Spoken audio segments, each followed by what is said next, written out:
ಕೌಟುಂಬಿಕ ಸಮಸ್ಯೆಯಿಂದ ಮಹಿಳೆಯೊಬ್ಬರ ಬಾಳಿನಲ್ಲಿ ಕತ್ತಲು ಕವಿದು ಕಾರ್ಮೋಡ ಆವರಿಸಿತ್ತು. ಮಾನಸಿಕವಾಗಿ ಜರ್ಜರಿತರಾಗಿ ಖಿನ್ನತೆಗೊಳಗಾಗಿದ್ದರು. ಅಂತಹ ಮಹಿಳೆಯ ಬಾಳಿನಲ್ಲಿ ಈಗ ಹೊಸ ಬೆಳಕು ಮೂಡುತ್ತಿದೆ. ಆ ಮಹಿಳೆ ಯಾರು? ಅವರು ಈಗ ಎಲ್ಲಿದ್ದಾರೆ, ಹೇಗೆ ಇದ್ದಾರೆ ಎಂಬುದನ್ನು ನೋಡಿಕೊಂಡು ಬರೋಣ ಬನ್ನಿ. ಸುಳ್ಯ ತಾಲೂಕಿನ ಕೂರ್ನಡ್ಕದ ತನ್ನ ಮುರುಕುಲು ಮನೆಯಲ್ಲಿ ತೇಜಕುಮಾರಿಯವರು ಸಾಕು ನಾಯಿಯೊಂದಿಗೆ ಮಾನಸಿಕ ಅಸ್ವಸ್ಥರಾಗಿ ಒಂಟಿಯಾಗಿ ವಾಸಿಸುತ್ತಿದ್ದರು. ಮನೆ ಇಂದೋ ನಾಳೆ ಎನ್ನುವಂತೆ ಬೀಳುವ ಸ್ಥಿತಿಯಲ್ಲಿತ್ತು. ಮನೆಯ ಸುತ್ತಮುತ್ತ ಪೊದೆಗಳು ಆವರಿಸಿದ್ದವು. ಮಹಿಳೆಯ ದುಸ್ಥಿತಿಯನ್ನು ಅರಿತ ಶ್ರೀ ಕ್ಷೇತ್ರ ಧರ್ಮಸ್ಥಳ ಗ್ರಾಮಾಭಿವೃದ್ಧಿ ಯೋಜನೆಯವರು ತೇಜಕುಮಾರಿಯವರ ಮನೆಯ ಪರಿಸರವನ್ನು ಶುಚಿತ್ವಗೊಳಿಸಿ ಮನೆಗೆ ಪ್ಲಾಸ್ಟಿಕ್ ಅಳವಡಿಸಿಕೊಟ್ಟಿದ್ದರು. ಅಲ್ಲದೆ ಶ್ರೀ ಕ್ಷೇತ್ರ ಧರ್ಮಸ್ಥಳ ಗ್ರಾಮಾಭಿವೃದ್ಧಿ ಯೋಜನೆ ವತಿಯಿಂದ ವಾತ್ಸಲ್ಯ ಯೋಜನೆಯಡಿ ಮನೆ ನಿರ್ಮಾಣ ಮಾಡಿಕೊಡಲು ನಿರ್ಧರಿಸಲಾಗಿದೆ. ಈ ಎಲ್ಲ ವಿಚಾರಗಳು ಮಾರ್ದನಿ ಚಾನೆಲ್ ಹಾಗೂ ಇತರ ಮಾಧ್ಯಮದಲ್ಲಿ ಪ್ರಸಾರವಾಗಿತ್ತು. ಇದನ್ನು ತಿಳಿದ ಪುತ್ತೂರಿನ ಸಮಾಜ ಸೇವಕ ಉಮೇಶ್ ನಾಯಕ್ ಅವರು ಮಹಿಳೆಗೆ ಮನೆ ನಿರ್ಮಾಣವಾಗುವ ತನಕ ಪುತ್ತೂರಿನ ಜೇಡೇಕಲ್ ದೀಪಾಶ್ರೀ ವೃದ್ಧಾಶ್ರಮ ಮತ್ತು ಪುನಶ್ಚೇತನ ಕೇಂದ್ರದಲ್ಲಿ ಮಹಿಳೆಗೆ ಪುನರ್ವಸತಿ ಕಲ್ಪಿಸಿಕೊಟ್ಟಿದ್ದರು.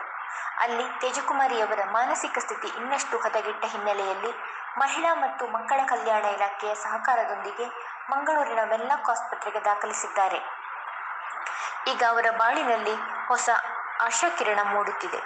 ಅವರು ಹೇಗಿದ್ದಾರೆ ಅವರ ಮಾತಿನಲ್ಲಿಯೇ ಕೇಳಿ. ಮಾರ್ದನಿ ಚಾನೆಲ್ ವೀಕ್ಷಕರೇ, ನಿಮ್ಮ ಮಾರ್ದನಿ ಚಾನೆಲ್ ಲಿಂಕ್ ಪಡೆಯಲು ಚಾನೆಲ್ ಸಬ್ಸ್ಕ್ರೈಬ್ ಮಾಡಿ, ಶೇರ್ ಮಾಡಿ, ಲೈಕ್ ಮಾಡಿ.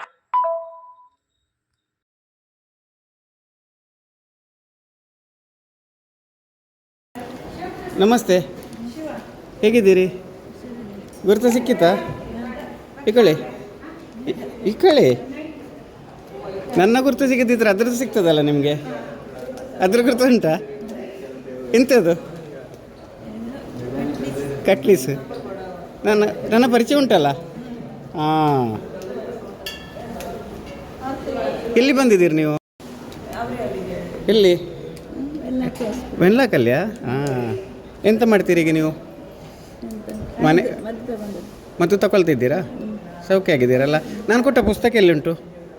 ಎಂತ ಹೆಸರು ಪುಸ್ತಕದ್ದು? ಹಾಂ, ಐ ಲವ್ ಯು ಅಪ್ಪ. ಓದಿ ಆಯ್ತಾ? ಎಷ್ಟು ಸತಿ ಓದಿದ್ದೀರಿ? ಸುಮಾರು ಸತಿ ಓದಿದ್ರಿ. ಒಂದು ಕತೆ ಹೇಳಿ ನನಗೆ, ಅದರಲ್ಲಿ ಯಾವುದಾದ್ರೂ ಒಂದು ಕತೆ. ಎಂಥದ್ದು ಹೇಳಿ ಹೇಳಿ ಒಂದು ಕತೆ. ಓದಿಯಾಗಿದಾ? ಇನ್ನು ಪುಸ್ತಕ ಬರೀಬೇಕು ನೀವು.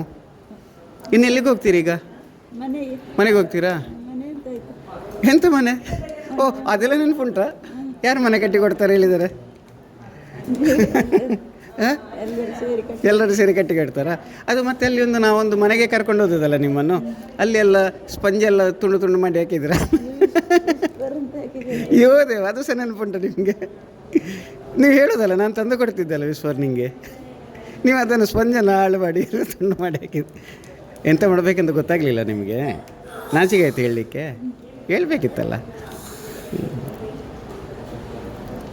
ಊಟ ತಿಂಡಿ ಎಲ್ಲ ಸರಿ ಉಂಟಲ್ಲ ಇಲ್ಲಿ? ನೀವು ಮನೆಯಲ್ಲಿ ಎಂತ ಕೆಲಸ ಉಂಟು? ಹೌದು, ನಿದ್ರೆಲ್ಲ ಚೆನ್ನಾಗಿ ಬೀಳ್ತದಲ್ಲ ನಿಮಗೆ?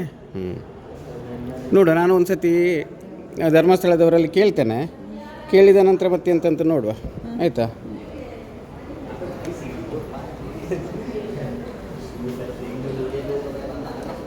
ನಾನು ಡಾಕ್ಟ್ರಲ್ಲಿ ಮಾತಾಡಿ ಬರ್ತೇನೆ.